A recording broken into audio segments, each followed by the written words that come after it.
Hello and Happy New Year 2026. Welcome back to Paranormal NL Podcast, located in Newfoundland and Labrador, Canada. That's PNL Podcast for short. I'm your host and founder, Jen Noseworthy. Thank you for tuning in to UPRN, United Public Radio Network, 107.7 FM in New Orleans and 105.3 FM on that Gulf.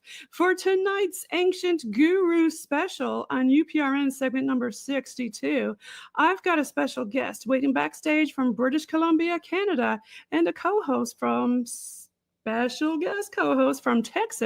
USA, who I'll bring on shortly. Now it's time to grab your ancient civilization jar and pour some brew in it. Grab a few geeky munchies and get ready for that show tonight. Paranormal NL Podcast is sponsored by the Bog Team. It's a boots-on-the-ground Bog Team doing historical paranormal investigations in Newfoundland, Canada. Follow PNL Podcast and the Bog Team on their Linktree, Paranormal NL Podcast, and smash those subscribe buttons.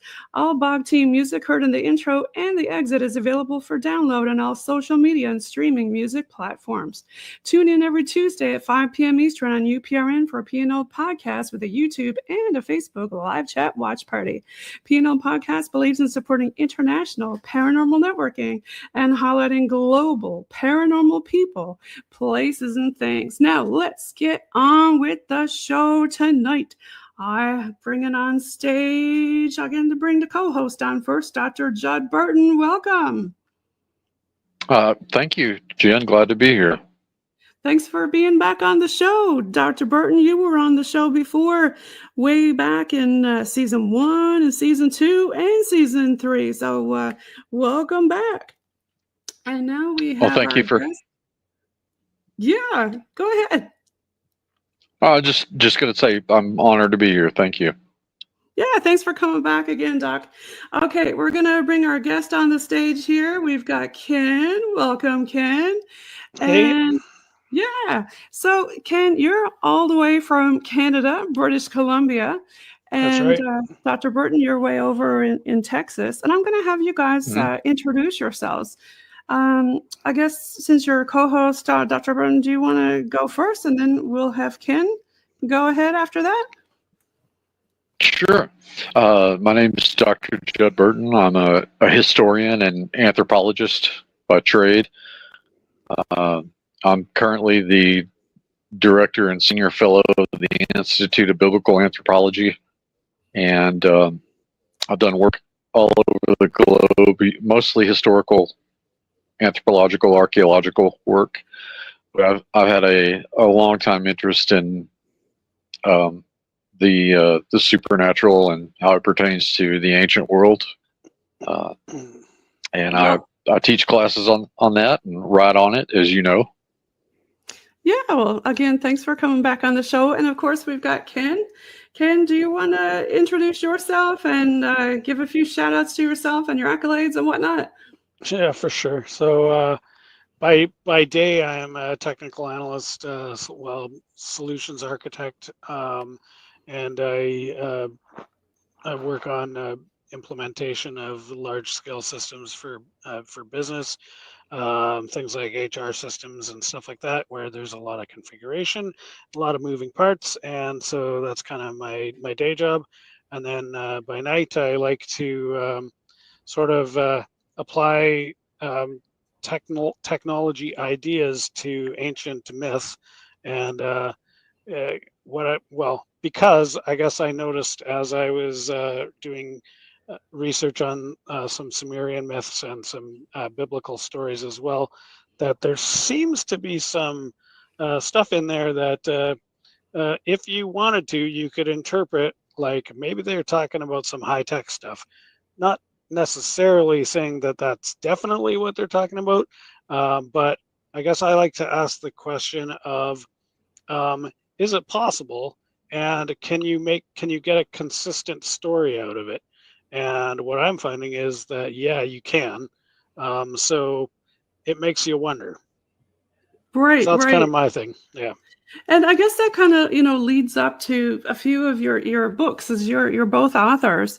And Ken, you've got one here, UFOs in the Bible. And Dr. Burton, I mean, you talk a lot about the Bible with your institute. Mm-hmm. So Certainly.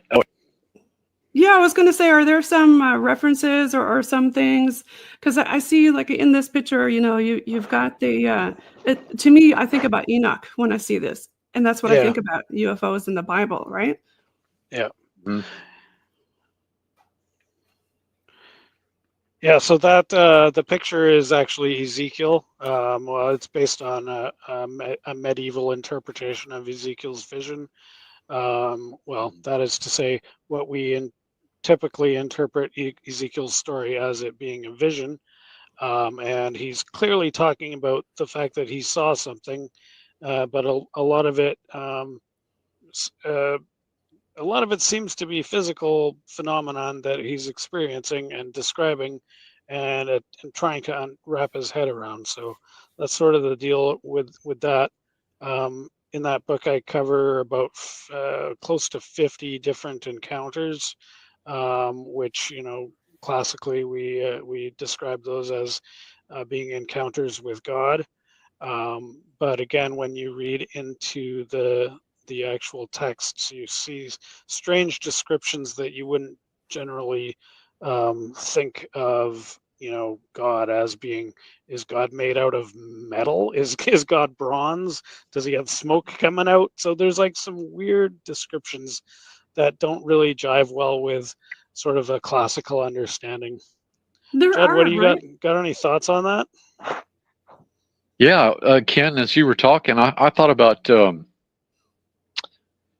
there's some things happening in sort of in the spaces that I move around, and I guess what you would call the Christian fringe, where we're looking at a lot of these kinds of questions about, for the longest time, particularly for a materialized, naturalized society, we've separated the supernatural and the natural. Like there's this sharp dividing line between the material and the ephemeral. And that's not always something. In fact, it's an exception to the rule in the mind of ancient peoples. They didn't intellectually compartmentalize a lot of things like we do today. And so I've been part of some really interesting discussions about the physicality, things like the physicality of angels, and the cherubs and the seraphim and the various kinds of throne guardians that exist in biblical theology. And so I find that when people think about the paranormal, you know what, guys? A lot of times they don't think about, the Bible. Hey, it's supernatural and very paranormal, right? Absolutely. Well, yeah, certainly, and I think Ken might agree with me anyway that it's a book that allows for the notion that technology and the supernatural are not mutually exclusive. Again, that's one of those big modern demarcations that anthropologists working back in like the early 20th century, sort of during the golden age of anthropology, just sort of blew out of the water by studying peoples that still thought along the lines of mythology. People like Branislaw Malinowski, who did his work on the Trobriand Islanders, and he found that, as did many anthropologists working on similar kinds of societies, that these people don't make those distinctions between the technological and the supernatural in many cases. Right. Like we like to compartmentalize everything, and that's sort of a unique, well, maybe not unique, but it's not necessarily something that people have always done, or yeah. Ken, I love your logo, Dimension Fold, exploring the ancient and the weird, because it's all so weird. Like, and everybody is trying to explain it, and that's why Dr. Burton, isn't that why you went into your different degrees and stuff? That archaeology, anthropology to try to like figure all this out? Well, certainly. I mean, and I had the curriculum that was being presented before me by sort of conventional academia, and then I had all these questions about, well, like the notion that I just brought up is, if we're looking at ancient peoples who still conceptualize their reality through the lens of mythology, then there are a lot of things that we project onto the past, which is a phenomenon known as presentism, that sort of strips the context away from ancient peoples. And so, yeah, I mean, in a lot of ways, it is why I went into the fields I went into. Yeah, Ken, I mean, there's so many different things that, when you read it and look into the ancient, I was always fascinated with ancient stuff when I was a kid. Like, where did this come from? And like, why did they do all this, right? Yeah. What got you hooked, or when did you get hooked? Well, I guess it's always been something that I've been interested in. I mean, like, I was raised Christian from a very young age, and so I was always in church, and we would talk about all kinds of things. And some of those things are pretty weird, though. We kind of tend to forget about that they're weird because it's just part of our normal kind of enculturation. But when you think about them, it's like, yeah, there's some kind of crazy stuff in some of that stuff. And then along with that, I was interested in like Egyptology. I don't remember exactly when I got into that, but I had, picture books about pyramids and King Tut and all that kind of stuff, Right. which I spent hours looking at.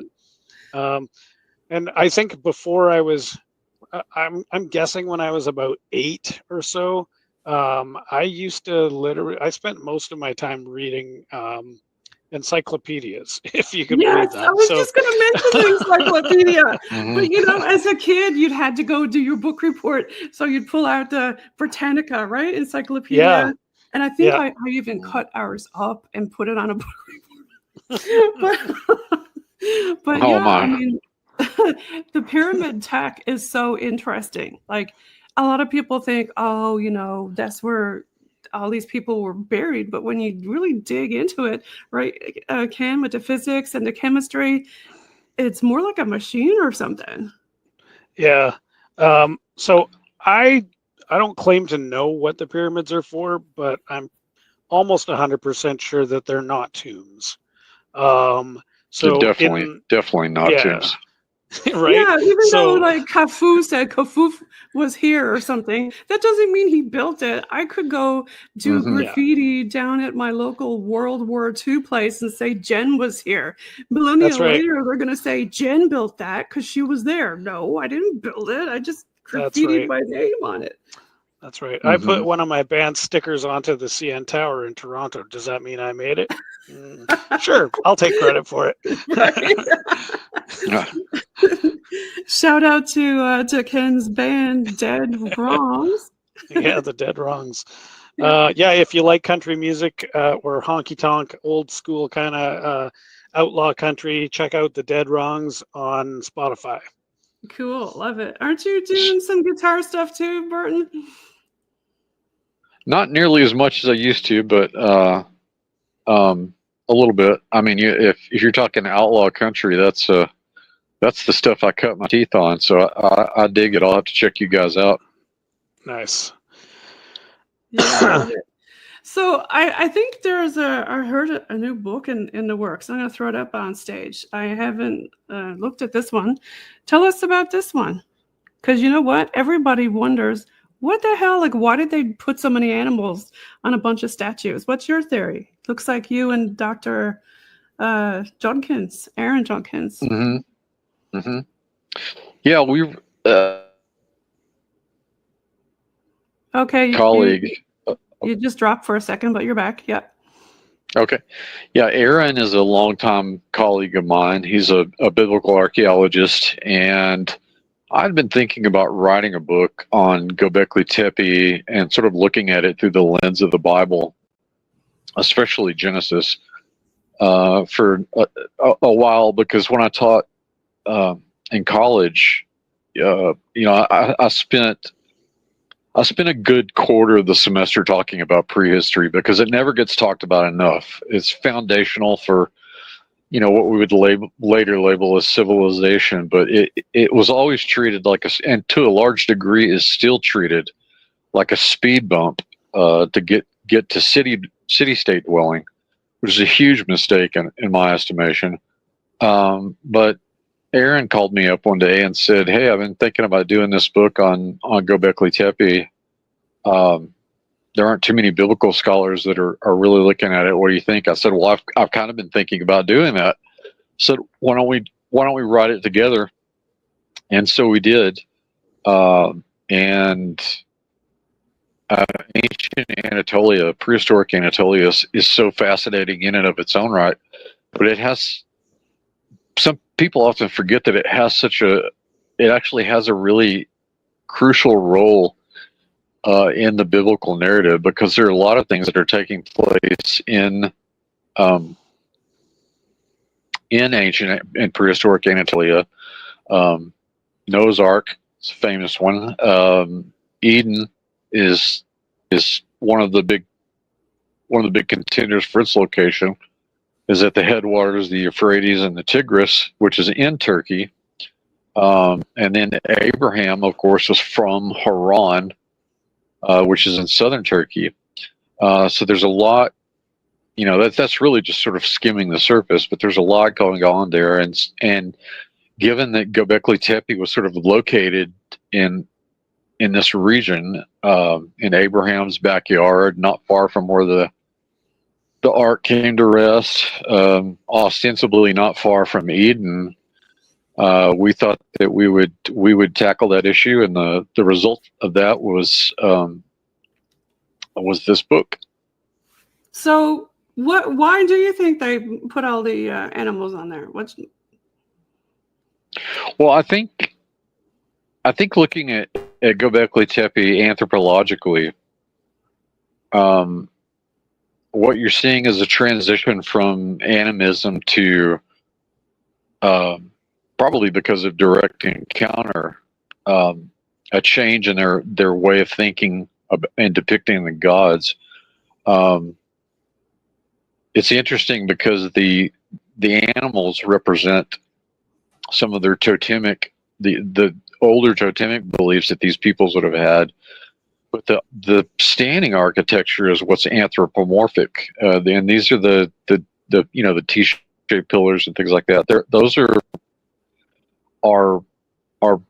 representations of how they're beginning to think about the gods, and that's one of the things that Aaron and I talk about in the book is they had direct contact, direct experiences with these gods at places like Gobekli Tepe. But this phenomenon of this transition between animism and anthropomorphic polytheism can be seen in a number of other developing cultures. Although it's later than Gobekli Tepe, the same thing can be very visibly seen amongst the Olmec and Mesoamerica, because they're sort of octad or naiad of gods that they worshipped were largely all a combination of human and animal components.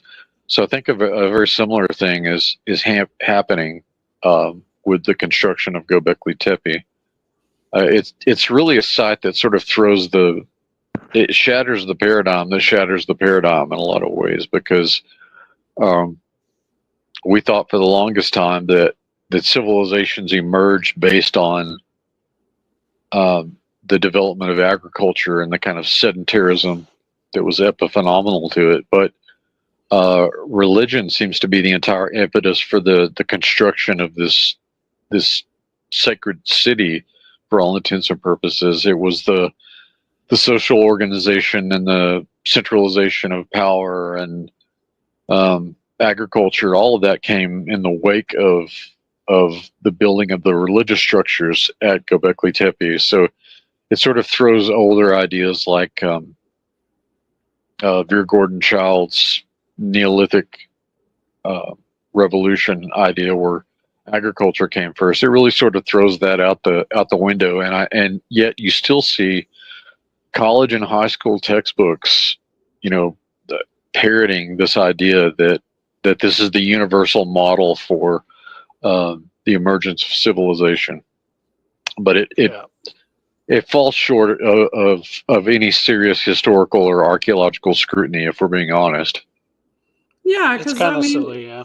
Yeah, because when you do go back and look at the Bible, you'd mentioned some weird monsters and stuff like that. I mean, that's pretty supernatural to me. And, why in Ken, when you look at Egypt, are there all these different things with like a bird head and a man body and all these kind of weird things? It's there's definitely monsters in the Bible. Yeah, exactly. And there's it's the combination or the chimera, I guess, which is really fascinating. I know one of my friends, Ralph Ellis, is another prolific author who has written a bunch of books, and his books focus on tying together ancient Egypt with more of like the Jesus legend. Is in his mind, there's legend, and so it's quite fascinating to look at overlaps between these different traditions, and then also kind of this idea of I don't want to really say zodiac, but it is, I guess, the best description I have for it, where it's like the idea of with the precession of the equinoxes, the ancient people have been aware of these long phases or kind of epochs, which seems to mirror the zodiac that we still use today. And it's like such this ancient, like very ancient tradition. Nobody really knows where it came from. Right. And How did they know all that, right, Ken? yeah, how did they know that? So it seems like there's evidence of that in Gobekli Tepe and other places in Turkey as well. And I'm wondering, I guess, Judd, what's your opinion about like the idea of where they actually covered the Gobekli Tepe site in it? It seems that that was intentionally buried with like river rock, essentially, which means that they're like thousands of people must have had to carry rocks up from the riverbed, who knows where, but probably several kilometers up to the site, and buried this. And I'm just wondering, like, is there any evidence that each of the enclosures at Gobekli Tepe may have been used for a particular period and then buried because it was now obsolete or out of date, or they were moving on to the next phase? Well, I mean, that is a fascinating question. I think that there are a number of possibilities. One of them is that it was a kind of meant to be a kind of time capsule to be rediscovered at some point in the future. That would certainly put a lot of impetus behind the intentional burial of the site, that they deemed it so important. Now, of course, you probably know this. I mean, the complex itself is about 300 meters square. I mean, it's an immense site that we've only scratched the surface, so to speak. Could Dr. Burton, natural things could have buried it, or was it definitely man who covered it up? Well, it's starting to look like it. I mean, it's an intentional covering. So, in other words, like at an archaeological site, sometimes if you have stratigraphic layers, if they impinge on one another, or you've got maybe an earthquake or a flood or something, you'll have layers sometimes that blend into one another and get all mixed up, and depositions of just rock and soil and broken pottery if it's at the site, or artifacts, and it's just a hodgepodge, and archaeologists call that matrix. That doesn't appear to be what happened at Gobekli Tepe. In other words, the rock that we're talking about here has because it's a uniform kind of rock. We can source the rock. We know where it came from. It was a labor, an organized labor, in order to accomplish this feat. And I think one of the reasons was to preserve whatever knowledge that they had acquired in these encounters that I was talking about. So weird, right? Yeah. So with these encounters, like what kind of beings are they talking about here? Are they like, is this a psychological phenomenon, like something similar to the cult of what is it? Odysseus? No, I can't think of how do you say it? I'm thinking of, like, in the Greco-Roman world, they had these Elysius, that's it, the Elysian cults, mm-hmm. where Mm-hmm. where they would basically get high and have a fun weekend or whatever. I'm sure it was more a little bit more serious than that. But mm-hmm. like it's almost as if this was like the closest thing we have today might be something more akin to Burning Man, where it's like people are Mm-hmm. intentionally going to a specific location to do a specific thing. And ours tends to be very hedonistic.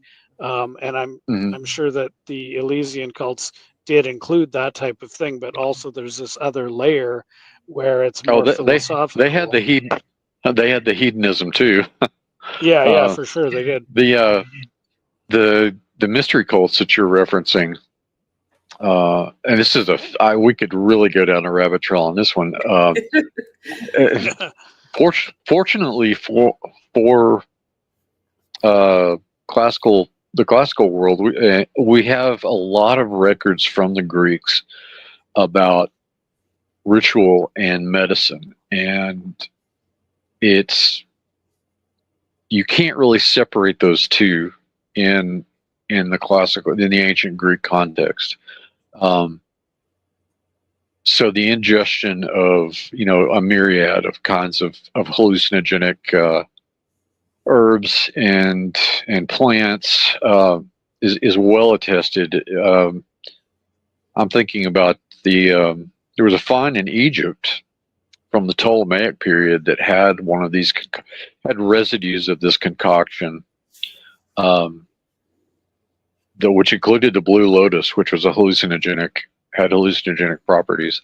But the same sorts of things were undoubtedly happening in the Gobekli Tepe region. In the late, probably the entire Mesolithic and Neolithic period, at least, when man's relationship with plants began to drastically change. So yeah, there probably was a ritual use of hallucinogens there, and even today, people that do things like yahe or ayahuasca report encountering entities in these altered states. Yeah. And again, if we're just applying a sort of modern materialist, commodification of culture approach to it, then it just renders those experiences as it's something chemical that's happening in the brain. But to have all these reports coming back of these visceral encounters with these entities, both positive and negative. There are definitely negative experiences that people have. sort of applying the same logic that we began the program with, separating the natural and the supernatural doesn't really get us very far in this context. And so I think the encounters that people were having with these entities, that in the book we identify with the biblical watchers, but the Sumerians would have called them the Apkallu, and they have their analogs in all mythologies and cultures.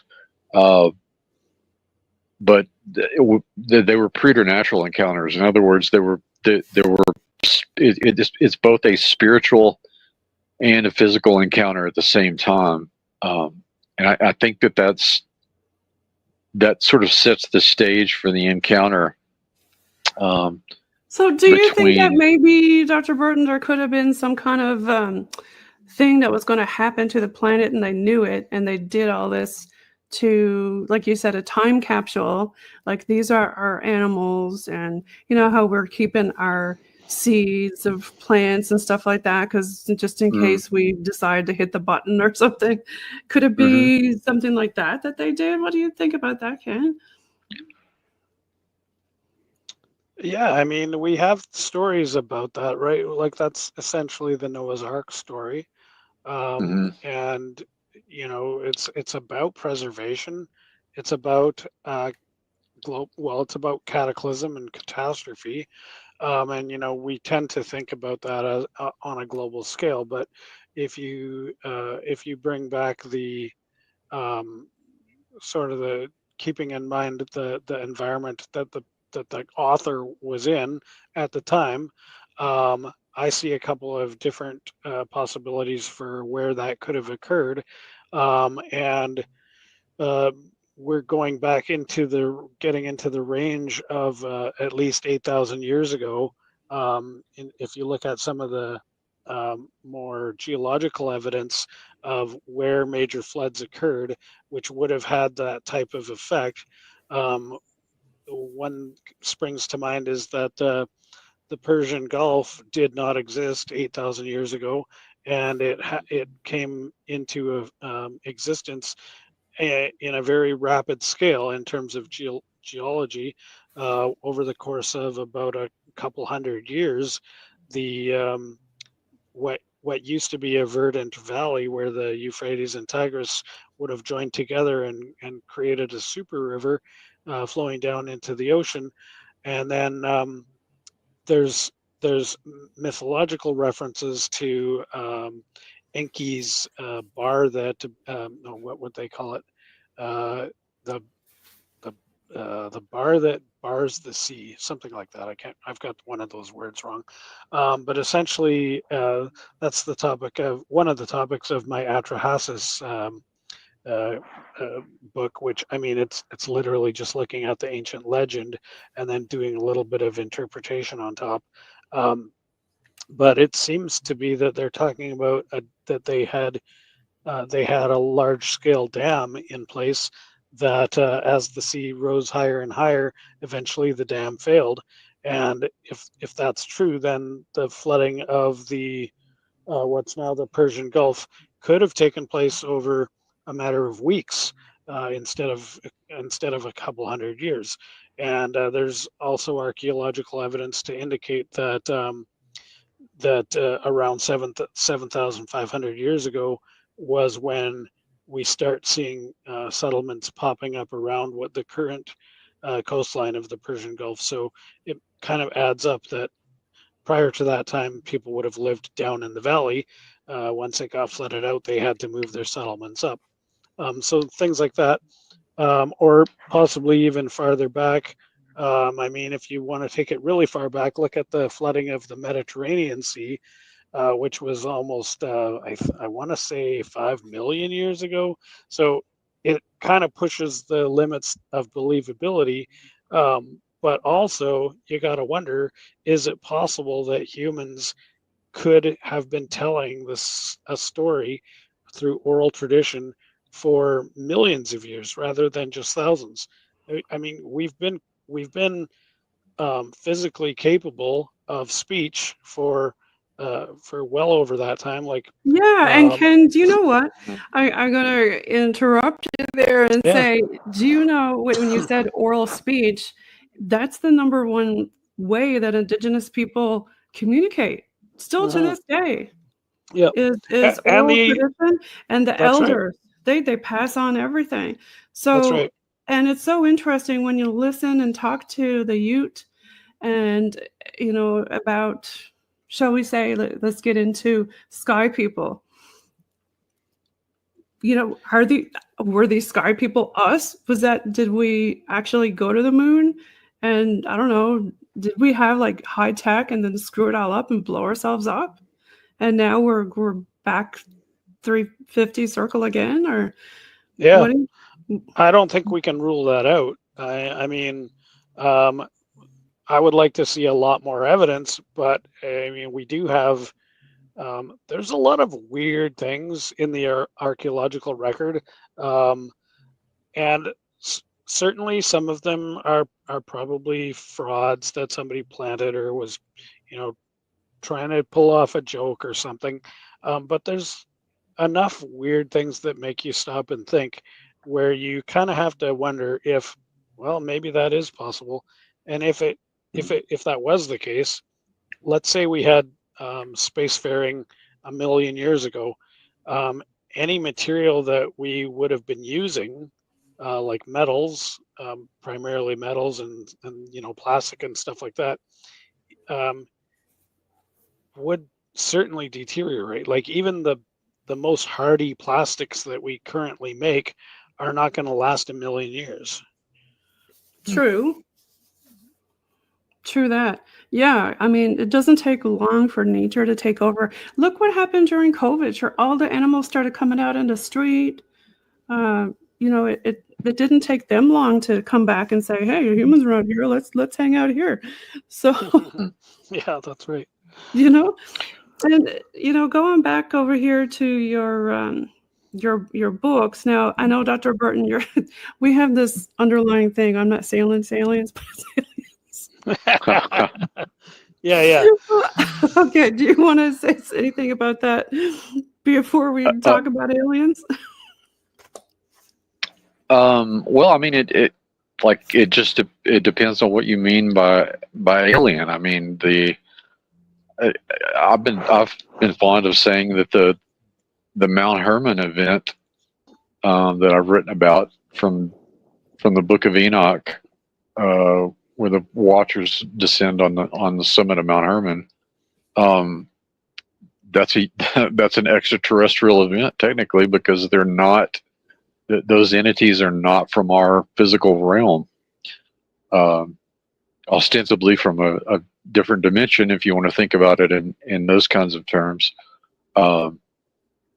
So yeah, I think that in some cases there are different labels that cultures give to these entities, and we live in a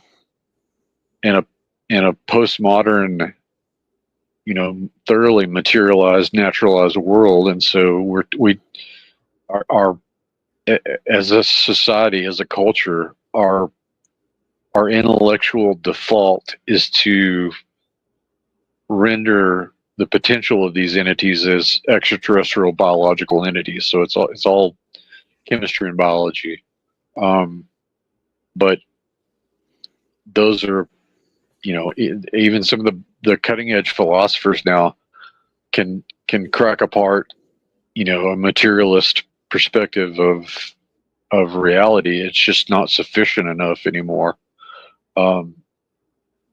So yeah, who's to say that all these things weren't already on the planet? Or you look back at world mythology and you look at, you know, fallen angels, which are clearly, you know, the giants, clearly the Nephilim. Mm-hmm. Yes, I think. Alien?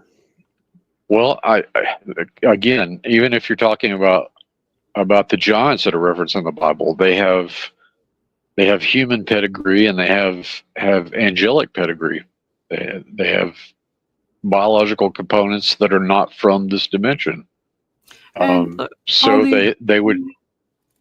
Yeah, ahead. I mean they have wings and stuff, but Ken and Dr. Burton, like when they draw them, they always draw them flying. And they, I mean, look at the Vimanas and stuff like that, and wings. And were they actual wings or were they metal wings? Like, it makes you Right. wonder. Well, I mean, if I wanted to draw something that I was trying to indicate was something that was flying in the sky, one way I would possibly do that is to put wings on something, even if it didn't literally have wings, because the wings are symbolically showing that it's in the air like a bird, right? So it's quite possible. Like, I think we need to be flexible in the way that we interpret what we're seeing, and also to realize that Agreed. there's been thousands of years of telephone tag. So we're not seeing the original story. One of the projects I'm working on now is to I've made a database that has every single word from the Old Testament in Hebrew, and I'm going through and I'm comparing every case of every instance of each word, and finding the discrepancies. So for example, one word might mean hill over here in this particular case, and then somewhere else we've translated it differently, and sometimes it makes sense to do that. Like, for example, the word for hill is also sometimes used to describe breasts. Well, that makes sense. Hills and breasts are similar in some way, but also then there's other cases where you really start to question, what the heck were these translators on? Because this doesn't make any sense whatsoever. And especially when you have a word that means one thing 1,000 times, and then over here in this one case, it means something totally different. Yeah, I'm not buying that, right? So something's up. So I don't know. That's one of the things that I'm working on, but I probably won't have a lot of really solid results for another 10 years, because it's just a lot of analysis that has to go into it. I was about to say that's a pretty hefty linguistic undertaking. Yeah. I mean, not just in Hebrew, but in any literary tradition, context is so important. And one of the things that I always thought was interesting is that there are a lot of shared literary types in the ancient Near East, so that you see a lot of the same kinds of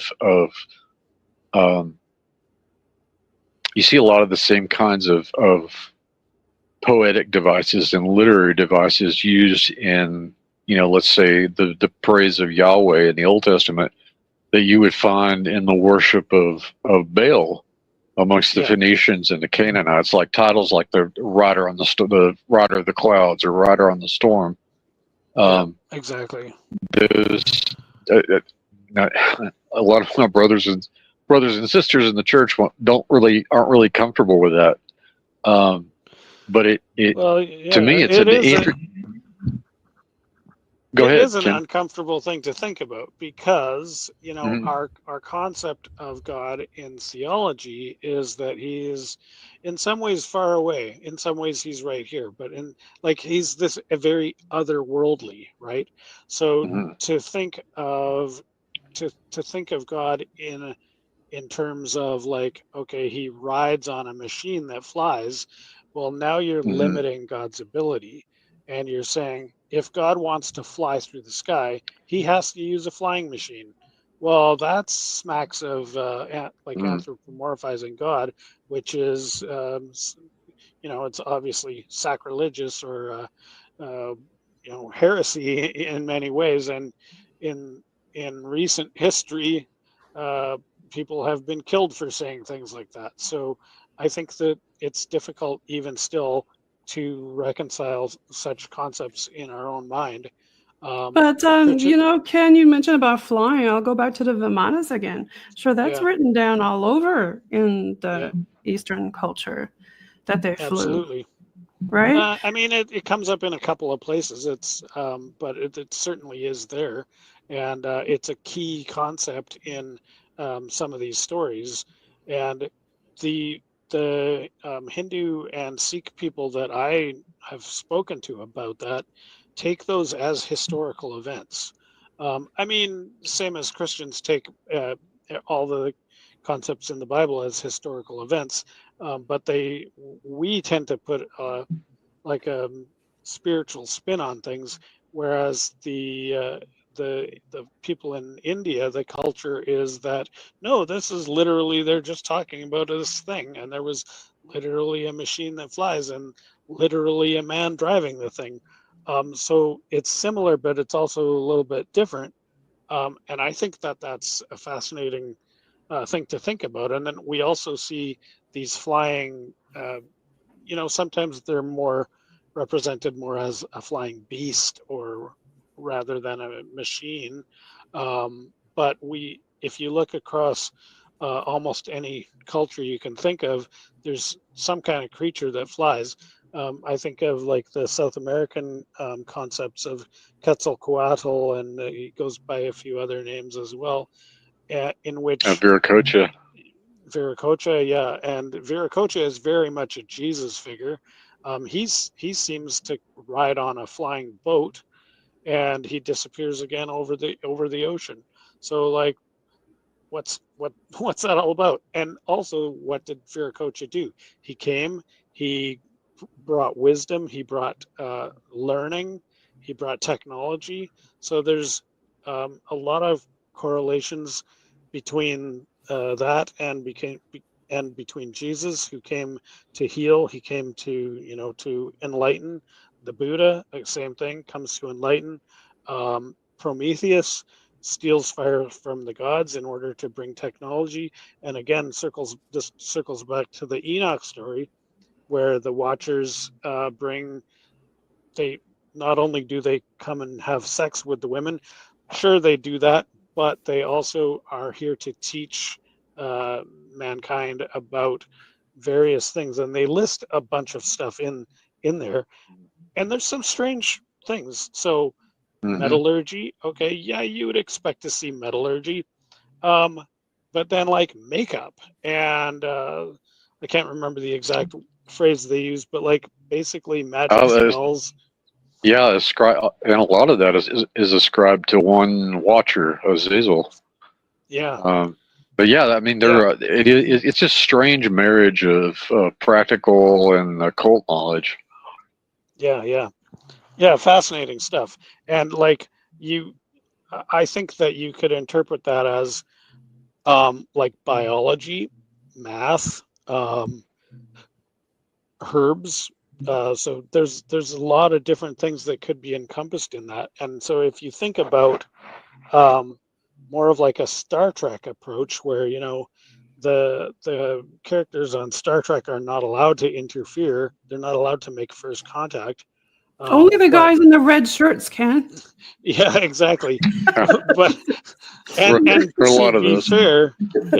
fair, that does happen, and it happens on both ways, right? Like, so every time you have cultures clashing, or even if cultures are meeting, cultures are clashing. That's historically the way it is, and it's sad, but it seems to be the same old story. So, of course, these bringers of wisdom are the exception to that. But for every Viracocha, you have to wonder how many red shirts were there beforehand. Yeah. Yeah, it's very interesting. And, it's global. They all wanted to educate the world. And it seems like it all happened around the same time. Like, how did it all happen so fast?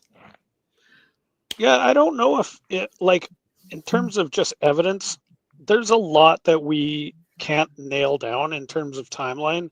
That's another project I'm working on, is coming up with a timeline of everything we know, and another big project. But like, I feel like we have a long way to go in terms of reassessing some of our assumptions on dating things. I know that recently we're certainly making strides there. I mean, Gobekli Tepe is a prime example. But even Graham Hancock, who was like one of the main proponents of, hey, guys, civilization is older than we think, even he falls into the same trap where he says Gobekli is the first civilization, or the first evidence of religious, or however he was describing it. He still used the word first. Like, why? There's nothing indicating that this is the first. The only thing we know is this happened at that time. So about 12,000 years ago, this was happening. That does not by any means mean that it wasn't happening somewhere else earlier. And we're seeing, you're an archaeologist. I'm sure you could give me a bunch of references for sites in North America where we're finding evidence of I don't want to say civilization, but let's say evidence of like things that modern humans do, and that we've been doing it for a lot longer than we would have earlier thought, like 10 years ago, that people would have just said, no, that's insane. Don't be ridiculous. Like, I know one example. Sorry, go ahead. No, go ahead, Ken. Go ahead. Well, one example that I know of off the top of my head is that there's a native band sort of near where I live. I mean, it's not super near, but close enough. And they have been, telling in their oral tradition, they say that they used to live at this certain place, and then the waters rose up and they could not, they had to abandon that land. Well, it turns out there's an island in the Pacific Ocean just off the coast, that's where they said they were. Now it's an island. Archaeologists went out there a couple of years ago, and were able to find the site and find a lot of archaeological evidence, and they were able to date it to, I believe it was like 14,000 years ago. So, these people were saying all along, yeah, we were here before the end of the Ice Age, before the waters started melting, before the glaciers started melting and the oceans rose up 400 feet. Yeah, that's part of their story. And so we're so far behind in catching up on that knowledge that is already encaptured in that oral tradition. My cat is saying hello, if you're wondering. Yes. What's that in the background? I heard that. He said hello. But, I think that we covered a lot of different topics, and I think there's so many other ones that I want to talk about. We didn't even get to talk about your other two books before Roswell, and the other one. Did you want to make some mentions of those before we? Sure. Just real quickly. So Before Roswell is a book that I wrote with Barbara DeLong, who I think you might know, and we noticed that. Shout out! Sorry to Barbara DeLong. She's coming on season 4, episode 3. Oh, right on. So we'll hear from her soon. So yeah, Barbara and I took some notes that her late husband had gathered. Patrick? And Patrick. And so we took Patrick's notes and we decided that, hey, these are just kind of sitting here doing nothing. We should get them out there. And so we work backwards from 1947. I don't talk about UFOs after 1947 because there's just too much smoke screen happening and there's too much disinformation being fed in, so I can't tell what's what. But before 1947, before the government started getting involved, there was just people reporting on things that they had seen, and the newspapers were being straightforward and saying, here's the story that this guy told me.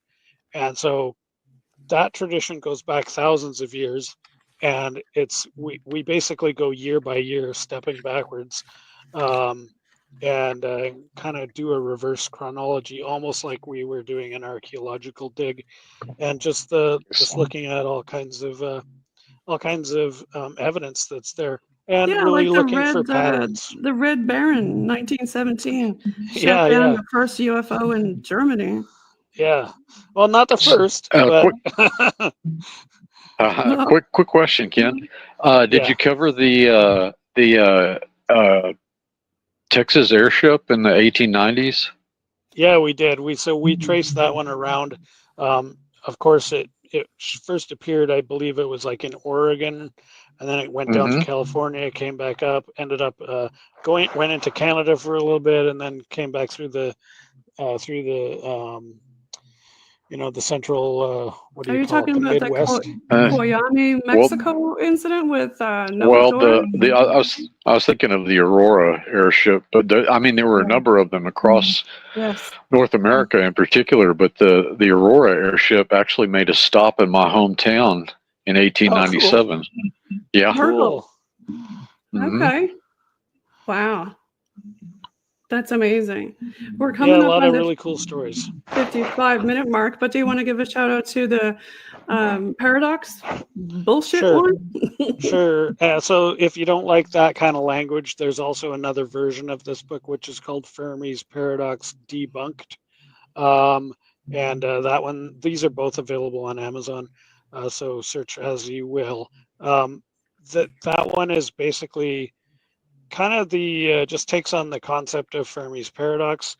Well, the weird thing about it is that Fermi was not involved in it in any way. He made one offhand comment to a buddy of his at one point, which then people tried to sort of backdatedly give him credit for. And for the people listening, do you want to explain what that is in the short amount of time we have left? Yeah, sure. So I'll give you the 30-second version. So Fermi was a physicist. He was instrumental during the World War II era, along with Einstein and all those other guys. And basically, later on, somebody decided that they would take his name and make their theory sound like it was coming from somebody smart. And so the theory is, it's impossible for there to be aliens, because if there were, we would have seen them already. Well, okay, to answer that question, I point you to before Roswell, but also I look at a bunch of other different more scientific sort of tacts in that Fermi's Paradox book. So it's more about like, is it possible for there to be life in space? Have we already found life in space? What about basic things like water? Is there water in space? Yeah, there's tons of it. So just kind of some different stuff that I had not seen presented before. Love it. There's so many other things that I want to talk about. We're just kind of scratching the surface of everything. And I know a lot of the listeners probably have a ton of questions. So please drop your questions in the comments. This will be on a live YouTube watch party. So maybe you might get lucky and Ken or Dr. Burton might be in the chat and be able to answer some of your questions. Because I'm sure a lot of the watchers and listeners may have some. So do you guys want to start, Ken, giving a shout out to your subscribers and people who are not subscribed? Where can they find your work? You bet. Yeah, thanks everybody for watching. If you go to my website, dimensionfold.com, there's links there to my Substack. I have two Substacks. One is my regular Dimension Fold Substack, and then I've also got a second Substack that's dedicated to that Hebrew project that I was talking about earlier.